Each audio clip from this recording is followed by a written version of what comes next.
Bismillahirrahmanirrahim. Assalamualaikum warahmatullahi wabarakatuh. Eh, Alhamdulillahirrabbilalamin. Nabihi nasta'in ala umur dunia wa din wa ala alihi wa sahbihi ajma'in amma ba'du.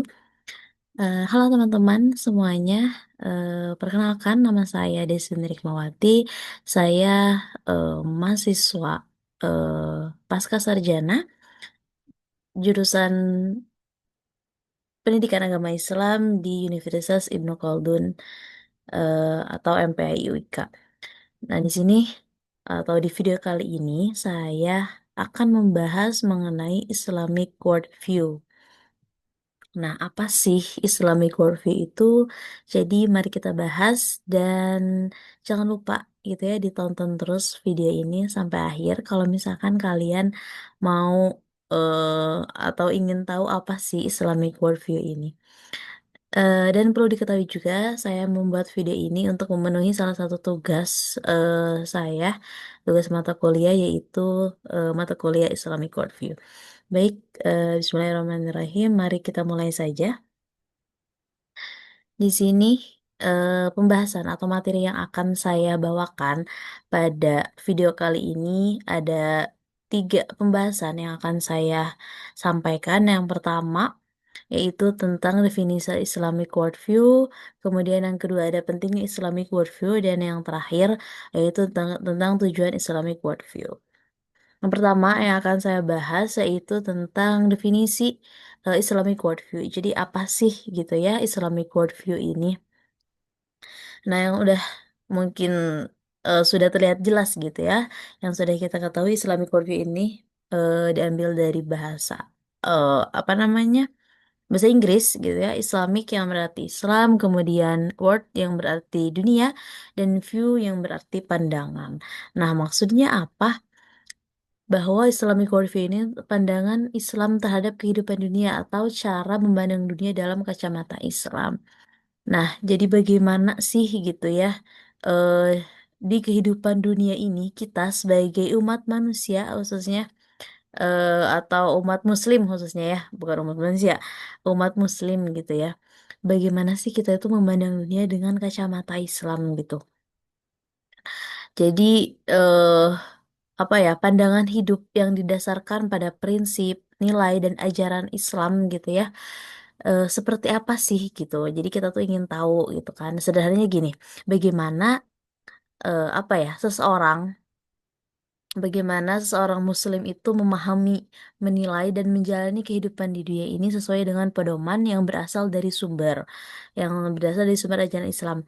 Nah, sumber ajaran Islam itu apa? Yaitu apa? Al-Quran dan hadis. Jadi kita gitu ya sebagai umat muslim di dunia ini, kayak banyaknya persoalan di dunia ini, tetap gitu kita harus berpacu pada apa namanya pedoman umat Islam, yaitu apa Al-Quran dan hadis, yang dimana kita maka di Islamic worldview ini ada yang namanya kita memandang dunia ini bagaimana sih dalam kacamata Islam itu. Nah, seperti itu. Kemudian dengan Islamic worldview ini tuh seseorang atau kita gitu ya bisa tahu nih siapakah kita, mengapakah kita harus hidup sih di dunia ini, apa tujuannya kita hidup di dunia ini gitu kan. Bagaimana kita melihat dunia ini bukan hanya sekedar ya kita tuh tinggal aja di rumah, maaf ya, tinggal di apa namanya dunia gitu. Udah aja tinggal di dunia, tapi kita harus tahu tujuan kita tinggal di dunia itu untuk apa. Tidak hanya untuk tinggal sementara atau tidak hanya untuk tinggal hidup, tapi tujuan kita di dunia ini salah satunya untuk apa? Untuk ladang amal yang untuk mencapai ridhonya Allah. Karena nanti kita akan kembali ke akhirat yang dimana kita tuh akan mendapatkan eh, kalau misalkan kita mendapatkan ridho Allah maka akan mendapatkan kebahagiaan di dunia, baik baik di akhirat. Maka dengan adanya Islamic worldview ini, apa kita itu tidak hanya mendapat kebahagiaan di dunia saja, tapi bisa juga mendapat kebahagiaan di akhirat dengan cara ridhonya Allah Subhanahu wa taala gitu ya. Nah, terus tadi dengan memandang dunia gitu ya dengan kacamata Islam, biasanya gitu kita tuh suka dianggap kayak kuno lah, atau kayak apa sih, anti modern mungkin gitu ya, atau kita tuh tertutup. Nah, jangan sampai kita tuh seperti itu gitu. Dengan cara mempelajari Islamic worldview itu jangan sampai berpikiran kita tuh anti modern gitu kan, atau misalkan tertutup dan lain-lainnya gitu ya. Justru dengan adanya Islamic worldview ini, kita tuh bisa menjadi cerdas. Bagaimana kita bisa memilih yang baik yang benar, yang memilih yang baik maupun yang benar, yang sesuai dengan syariat Islam atau enggak. Misalkan gini contohnya, Islam itu tidak melarang ya kita untuk menggunakan teknologi, kita untuk menggunakan sosial media gitu ya, atau yang sekarang-sekarang misalkan lagi banyak yang viral-viral gitu ya, yang viral-viral. Islam tidak melarang selagi itu apa ya, tidak keluar dari syariat agama Islam, atau selagi itu baik-baik baik ya, perbuatan baik gitu ya. Tapi kalau itu bertentangan dengan ajaran Islam, maka kita wajib mengatakan say no gitu kan. Kayak misalkan hari ini ada yang viral, tapi tidak apa namanya, tidak memenuhi syariat agama Islam gitu kan, ya udah kita bisa tinggalkan. Tapi kalau misalkan banyak yang apa di sosial media gitu kan, terus apa yang viral-viral sekarang gitu pada zaman sekarang gitu, tapi masih sesuai dengan syariat agama Islam, ya udah gitu kita ikuti. Dan dengan Islamic worldview ini kita bisa lihat nih mana yang sesuai dan mana yang tidak. Makanya jangan takut gitu, kayak kita harus jadi eh, anak yang zaman now, Gen Z sekarang atau Gen Alpha mungkin ya, yang emang bener-bener gaul tapi tetap Islami gitu loh maksudnya. Makanya kenapa kita harus mempelajari Islamic worldview ini gitu. Nah, itu ya. Jadi dengan adanya Islamic World itu kita tuh bisa punya standar yang jelas, bisa punya tujuan yang jelas. Jadi semua keputusan yang ada di dunia ini gitu, atau persoalan yang ada di dunia ini, kita tuh harus mengarah kepada Allah Subhanahu Wa Taala, yang dimana sesuai dengan kacamata Islam atau syariat agama Islam. Nah, itu sedikit apa ya, salah yang pandang ataupun definisi dari Islamic worldview. Oke, baik. Untuk selanjutnya, pembahasan yang akan kita bahas yaitu tentang pentingnya Islamic worldview.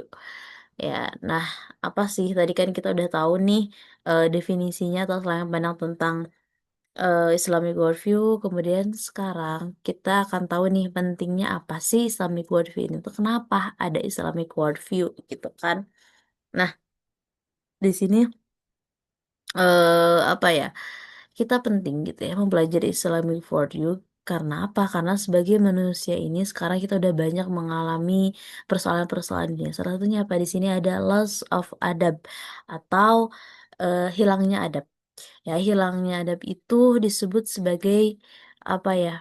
Seseorang itu kehilangan adab gitu ya. Dari kehilangan adab ini kan banyak ya yang memang sekarang itu kurang dalam beradab kayak gitu. Kemudian dari loss of adab ini mengakibatkan atau menyebabkan corruption of knowledge yang ini kan.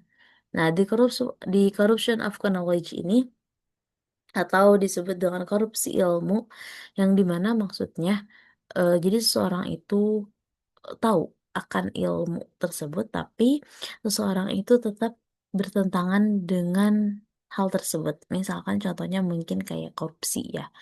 Kayak korupsi itu kan seorang pejabat-pejabat.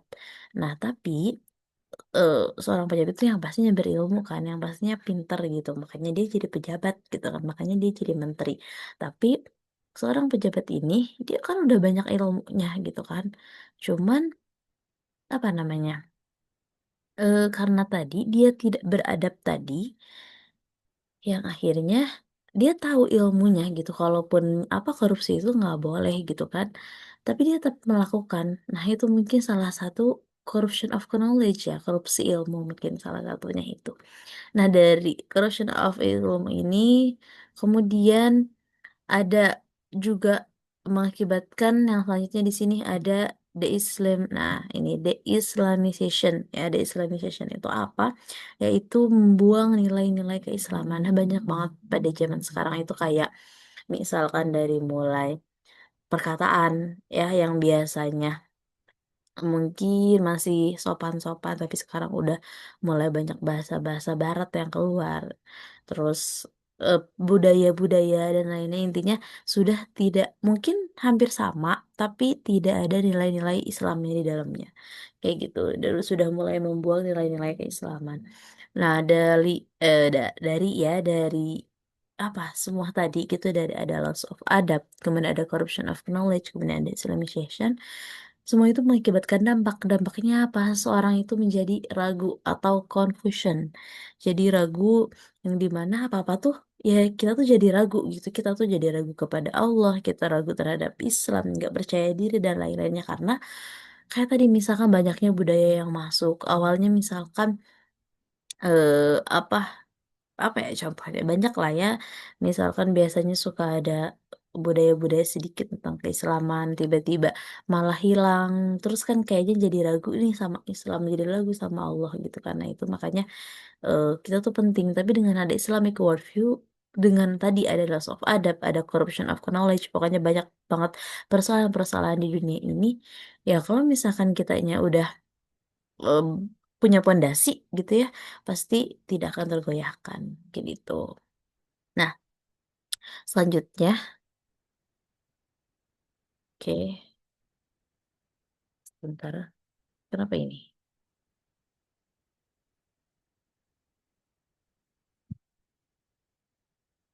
Oke, sebentar. Sepertinya ini kita harus share lagi.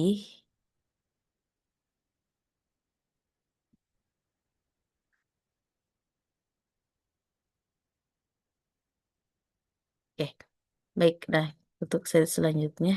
Oke. Nah, untuk slide selanjutnya yaitu kita akan membahas tentang knowledge of Islamic worldview. Ya, atau tujuan ya, tujuan dari tadi pentingnya sudah. Nah, untuk kita udah tahu nih pentingnya mempelajari Islamic Theory atau kayak permasalahan latar-latar belakang dari Islamic Theory itu seperti apa. Kemudian setelah itu kita beralih ke tujuan atau knowledge ya. Tujuan dari Islamic Worldview itu apa? Yang pertama ada menguatkan adab, kemudian yang kedua ada memperbaiki metodologi studi Islam. Yang ketiga ada menghindari hizbiyah. Yang keempat ada proses based and result oriented. Nah, itu ada empat ya tujuan Islamic worldview yang akan kita bahas satu persatu. Selanjutnya, nah pembahasan yang pertama di sini yaitu tujuan pertama ada menguatkan adab, ya menguatkan adab. Nah, apa sih gitu maksudnya dari menguatkan adab ini? Di sini ada pendapat menurut Syed Muhammad eh, apa Nakoib Al-Atas. Beliau mengatakan bahwa adab is the discipline of body, mind, and soul. Apa sih gitu kan? Nah, adab itu sebuah kedisiplinan diri yang mencakup jasad ya, jasad atau tubuh ya, body, mind, akal, dan jiwa atau soul. Nah, maksudnya apa? Bahwa adab ini tidak hanya tentang keselarasan internal saja ya, tapi adab ini eh, mohon maaf, maksudnya adab ini tidak hanya tentang keselarasan, tidak hanya tentang perilaku di luar kayak gitu, tidak hanya tentang perilaku di luar, tapi juga tentang keselarasan internal pada apa internal antara tubuh, pikiran, dan juga jiwa serta pemahaman diri terhadap tempat dan peran dalam kehidupan. Maksudnya gimana? Jadi adab ini tuh tidak hanya kayak perkataan saja atau perbuatan saja, tetapi adab itu sebuah kedisiplinan yang dimana tadi menurut Muhammad Taqib Al-Atas bahwa adab itu disiplin of body gitu ya, dari tubuh, mind, akal, dan juga eh, apa em, jiwa maksudnya ya. Berarti nggak hanya kalau perkataan perbuatan itu mungkin di luar kan, tapi kalau misalkan body, mind, and soul itu kan di jiwa, apalagi jiwa itu kan di dalam. Jadi dia itu tidak hanya di luar saja, tetapi juga di internal yang mencakup tadi tubuh, akal, dan jiwa gitu. Nah, yang dimana adab ini gitu ya bersifat holistik. Holistik apa? Secara menyeluruh. Makanya tadi menyeluruh itu tidak hanya di luarnya saja, tapi internal. Makanya si adab ini merupakan bersifat holistik. Nah, jadi untuk memastikan bahwa seorang itu sudah beradab, maka dia tidak akan terbiasa memilih tindakan yang benar atau salah. Jadi dia tuh selalu terbiasa memilih tindakan yang benar atau to do the right ya, to do the right thing ya, dan dia bisa memposisikan diri sesuai dengan tempatnya. Jadi bagaimana sih seorang seseorang tersebut gitu ya, atau seorang yang beradab ini dia tuh bisa memposisikan diri sesuai dengan sisi kapasitas dan apa namanya kapasitas dan potensialnya masing-masing, atau tadi dia itu bisa memposisikan sesuai dengan tempatnya. Maka maksudnya sesuai dengan tempatnya apa? Seseorang yang beradab itu pasti dia memiliki keadilan ya. Orang yang punya keadilan itu pasti beradab. Maka beradab ini bersandingan dengan yang namanya adil, seperti itu. Nah, itu yang dinamakan adab kayak gitu. Nah, kemudian eh kita juga sering ya, apa ya namanya, kayak ada berbicara mungkin ya, kalau adab dan akhlak itu sama. Tapi di sini kita tidak membahas perbedaan, tapi korelasi atau hubungan. Dikatakan berbeda ya, berbeda. Adab dan akhlak itu berbeda, tapi dia itu mempunyai korelasi atau hubungan. Nah, di sini ada apa sih gitu kan korelasinya adab dan akhlak itu, walaupun sebenarnya adab dan akhlak itu beda. Nah, adab dan akhlak itu memiliki korelasi atau berkaitan karena proses pembentukan adab itu pada akhirnya akan melahirkan akhlak mulia. Ingat ya, akhlak mulia. Karena apa? Nah, di sini saya juga menyimpulkan berarti aduh, mohon maaf. Nah, berarti eh kan tadi proses seseorang gitu ya dalam melakukan adab ini pada akhirnya akan melahirkan sebuah akhlak mulia. Maka orang yang berakhlak itu pasti beradab, tapi orang yang beradab belum tentu berakhlak. Karena saya berpikir seperti itu. Tapi ternyata ah betul gitu, pendapat tadi bisa benar bisa tidak tadi ya. Orang yang berakhlak itu pasti beradab, ya iya pasti, karena proses adab itu di akhlak mulia. Tapi orang yang beradab belum tentu berakhlak. Nah, di situ pendapatnya bisa benar bisa enggak. Karena apa? Di proses akhir nanti seorang itu akan mendapatkan akhlak kan, tapi akhlak ini akhlak seperti apa? Akhlak mulia kah atau akhlak? Karena orang yang benar-benar mendapatkan adab itu atau mendapatkan akhlak itu akhlak yang mulia. Karena nih di sini saya ada panah ya ke sini. Nah, akhlak mulia dan akhlak itu berbeda. Kalau misalkan gini contohnya ya, akhlak, kenapa akhlak mulia dan akhlak berbeda? Dulu Nabi itu kan apa ya, diutus ke muka bumi ini, inna itu memakarimul akhlak untuk mendapat akhlak ya, untuk menyempurnakan akhlak yang mulia gitu kan. Di situ aja sudah ditegaskan untuk menyempurnakan akhlak mulia. Nah, terus akhlak apa? Nah, sedangkan akhlak ini sebelum Nabi juga sudah ada akhlak, karena kafir Quraisy ini atau bangsa Quraisy ini sudah mempunyai akhlak gitu kan. Akhlak sudah ada, akhlak itu sebelum zaman Nabi. Tapi Nabi itu diutus ke muka bumi ini untuk berakhlak mulia. Maka akhlak dan akhlak mulia itu berbeda. Nah, mungkin itu ya seperti itu. Maka tadi ada ya korelasi dari adab dan akhlak itu. Jadi apa namanya? eh, Akhlak dan adab itu korelasinya apa? Yaitu pembentukan adab yang atau proses gitu ya, pembentukan adab yang pada akhirnya akan melahirkan akhlak. Nah, itu adalah korelasi dari adab dan akhlak. Oke, untuk selanjutnya tujuan atau knowledge dari Islamic worldview yang kedua yaitu memperbaiki metodologi penulisan. Nah, pembahasan ini seperti apa? Begini. Di sini kan ada ya, perbaikan metodologi berarti mengembangkan dan menyebarkan metode-metode yang sudah ada serta mengembangkan metode baru.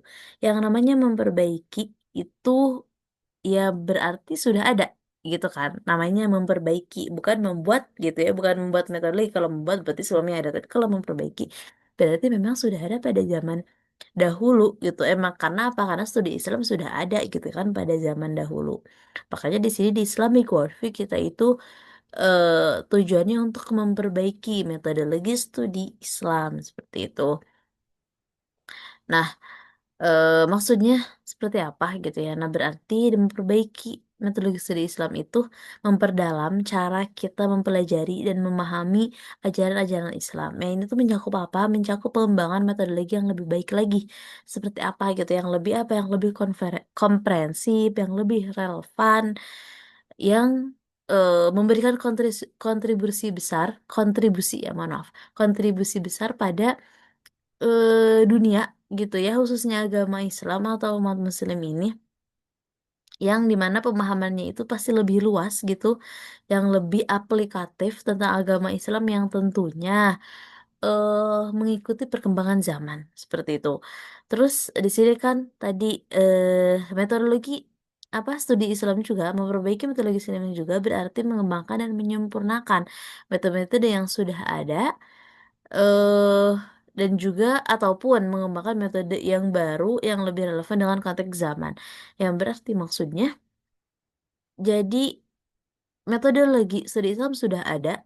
Nah, bisa jadi kita, kalau misalkan dia masih bisa digunakan ataupun seperti apa ya, berarti metode ini bisa dikembangkan menjadi lebih baik lagi, atau bisa juga dihapus gitu kan, digantikan dengan yang lebih baru, yang dengan yang baru mungkin ya, dengan metode yang baru yang sesuai dengan perkembangan zaman. Nah, itu mungkin di memperbaiki metodologi studi Islam. Nah, itu salah satu tujuannya.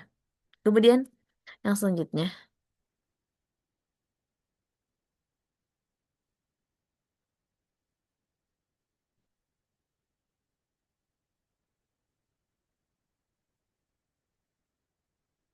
oke, aduh ini kenapa lagi ya? Sebentar, kita, oke, dilanjut lagi mungkin ya.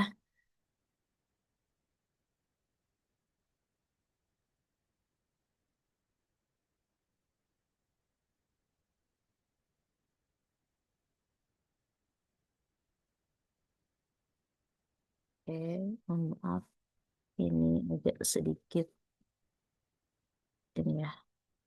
Oke, ini. Oke, selanjutnya, yang ketiga mungkin ya.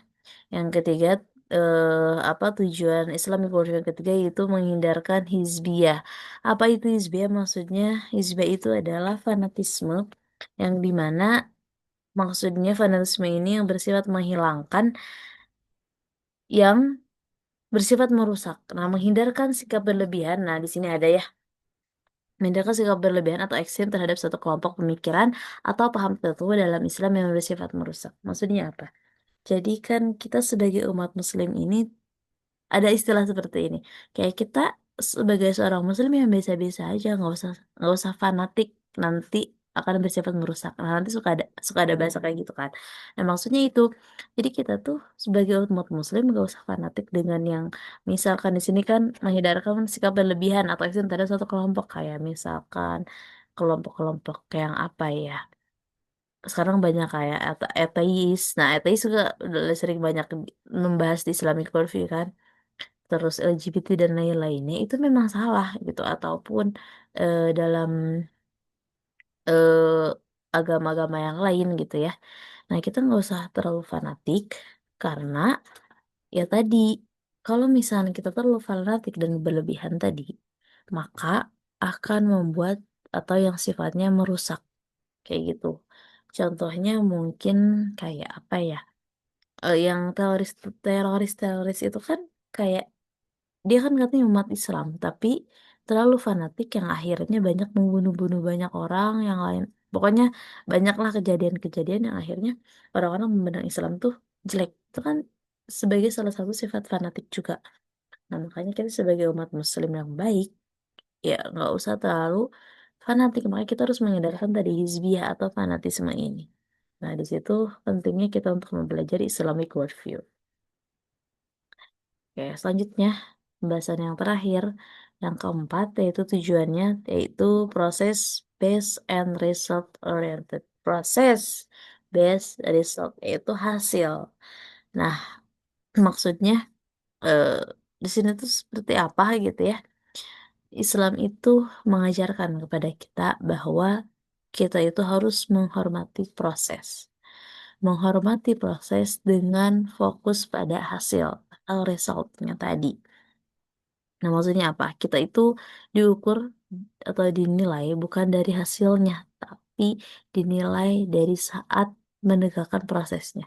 Bukan dari hasilnya, tapi dari prosesnya. Kegagalan seorang juga tidak dinilai gitu ya dari hasil, tapi dinilai dari proses. Kalau ini kan ada kata-kata kayak berlalah dahulu, yang dimana pokoknya kita harus berproses dahulu, nanti juga Allah akan mengganti dengan yang akan menggantikannya. Pokoknya gitulah, ada bahasa seperti itu kan. Nah, jadi di sini kita sebagai umat muslim gitu ya, di Islamic worldview ini harus menghormati yang namanya proses. Yang namanya proses, prosesnya seperti apa, ya nanti di akhir, kalau misalkan proses kita baik, pasti hasilnya juga akan baik gitu. Jadi kayak bukan dilihat dari hasilnya, bukan dilihat dari hasilnya, tapi kita lihat dari proses nih. Contohnya apa? Contoh kecil nih kita nih sebagai mungkin salah satunya kita sebagai eh, mahasiswa pendidikan agama Islam ya, pasti jadi guru mungkin gitu ya. Sebagai seorang guru atau seorang pendidik ya, bahwa di pendidikan ini kita harus menerapkan kepada siswa. Kita tuh harus menilai siswa itu dari prosesnya bukan dari hasilnya. Kan kita suka ada ulangan nih. Nah, tapi tidak hanya dinilai dari, oh dia ulangannya 100 berarti dia nilainya lebih tinggi atau dia ranking 1 misalkan gitu. Tapi tidak gitu. Karena apa? Dilihat dari kesehariannya seperti apa. Selama 1 bulan, 2 bulan, 3 bulan, bahkan 1 tahun itu seperti apa. Karena bisa jadi kan ada kayak gini. Satu, apa, dia nilainya 100 tapi ternyata dalam kesehariannya dia ada adabnya tuh jelek misalkan ya akhlaknya jelek gitu. Terus apalagi misalkan dia jarang masuk dan lain-lainnya, tapi pas di akhir dia bagus nilainya itu kan bisa jadi nyontek ataupun yang lainnya. Tapi kalau misalkan ada orang yang nilainya misal bukan nilainya, prosesnya dia seharinya rajin sering masuk dan lain-lainnya, tapi mungkin nilainya kurang baik gitu karena dia mengerjakan dengan baik kayak tidak nyontek ataupun yang lain, tapi dia misalkan nilai kan lebih tinggi lah 80 misal, tapi beda sama yang 100 ini dia jarang masuk, itu pasti akan mendapatkan yang lebih baik gitu karena prosesnya apa, prosesnya itu baik. Maka dari itu Islam mengajarkan kita harus menghormati proses, proses based and result gitu, yang dimana proses ini harus kita apa ya, tegakkan, yang nantinya baru proses ini berfokus pada hasil. Karena kalau misalnya kita apa kita apa ya, menikmati proses atau menjalankan sebuah proses baik atau proses itu kan ada naik turunnya, ada susahnya, ada enggaknya, ya pasti nanti juga kita akan mendapatkan hasil yang lebih baik. Nah itu mungkin ya, eh apa tujuan ya dari Islamic worldview.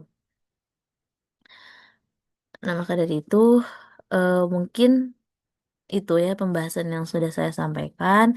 Eh, kita tarik kesimpulannya atau benang merahnya. Yang pertama, tadi kita sudah bahas bahwa Islamic worldview itu yaitu cara memandang dunia dalam kacamata Islam.